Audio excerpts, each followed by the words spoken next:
সকাল সন্ধ্যের চায়ের সাথে এই ধরনের খাস্তা বিস্কিট বাড়িতে বানাতে চাইলে প্রথমে নিয়ে নিতে হবে একটা বোলের মধ্যে 2 বাটি আটা ও হাফ বাটি সুজি, তার সঙ্গে থেতো করা এলাচ আর পরিমাণ মতো লবণ, 1 চামচ সাদা তিল ও হাফ চামচ বেকিং সোডা, পরিমাণ মতো চিনি ও 1 বাটি নারকেল কোড়া, তার সঙ্গে বেশ কিছুটা সাদা তেল দিয়ে ভালো করে সময় নিয়ে মাখিয়ে নিতে হবে।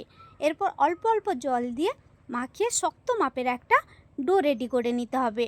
এবারে ডোটাকে এইভাবে ঠিক ঠেসে ঠেসে নিয়ে একটা ছুরির সাহায্যে ঠিক এইভাবে পিস পিস করে কেটে নিতে হবে। এবারে দেখুন পিসগুলো কত সুন্দর জালিদার হয়েছে। এবারে তেলটাকে একেবারে হালকা গরম অবস্থায় এক পিসগুলোকে দিয়ে দিতে হবে। যতক্ষণ না ওইগুলো অটোমেটিক তেলের উপর ভেসে উঠছে ততক্ষণ ওইগুলোকে নাড়াচাড়া যাবে না। এরপর ভেসে উঠলে উল্টে পাল্টে ওইগুলোকে গোল্ডেন কালার করে ভেজে তুলে নিতে হবে।